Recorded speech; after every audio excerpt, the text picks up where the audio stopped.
आइए अब संसद से जुड़ी कार्रवाई से जुड़ी कुछ खबरों का रुख करते हैं। संसद से केंद्रीय विश्वविद्यालय संशोधन विधेयक 2023 पास हो गया।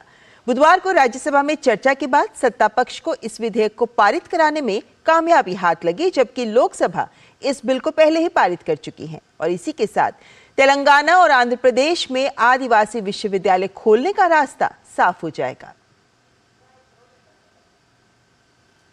राज्यसभा में केंद्रीय विश्वविद्यालय संशोधन विधेयक 2023 पारित हो गया। इसके साथ ही तेलंगाना और आंध्र प्रदेश दोनों राज्यों में 2 केंद्रीय आदिवासी विश्वविद्यालय स्थापित करने का रास्ता साफ हो चला है। तेलंगाना और आंध्र प्रदेश दोनों में कुछ एजुकेशनल इंस्टीट्यूशन खोलने के लिए जिम्मेवारी लिया गया था, आश्वासन दिया गया था, प्रॉमिस किया गया था। उसी में दोनों राज्यों में 2 सेंट्रल ट्राइबल यूनिवर्सिटी CTU स्थापित करने की भी दायित्व था।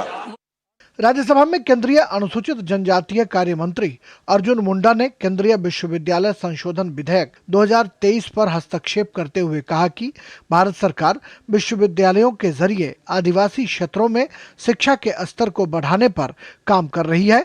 देश भर में पढ़ने वाले विद्यार्थियों को स्कॉलरशिप की कोई कठिनाई, उसकी मानक को हमने इस तरीके से बनाया है। Thank you honourable agriculture minister. छात्र को नया अवसर मिले और युवा शक्ति देश में उभर करके सामने आए, जनजाति समाज को नया अवसर मिले।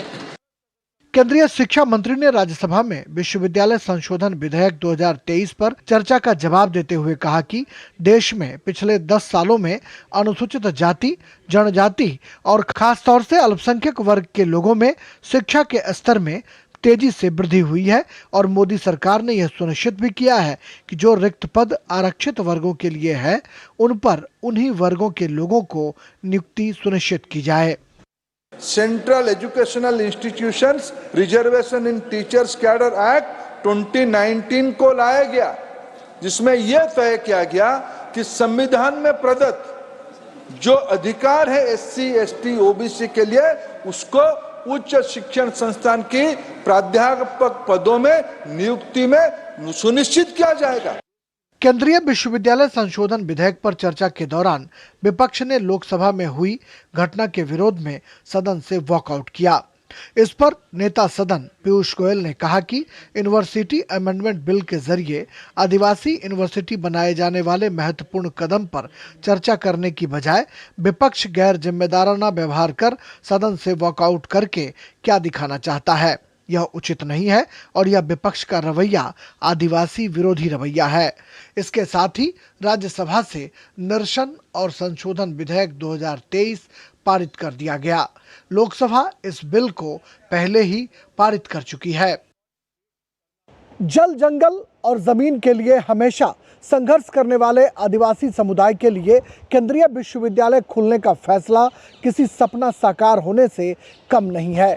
इस फैसले से न सिर्फ इस समाज की तकदीर और तस्वीर बदलेगी, बल्कि ये अपने बच्चों को शिक्षा के मंदिर तक भेज सकेंगे और समाज की मुख्य धारा से जोड़ भी सकेंगे। कैमरामैन राधे कृष्ण और अपने सहयोगी ऋषि कुमार और कुमार आलोक के साथ राजेश राज, DD न्यूज़, दिल्ली।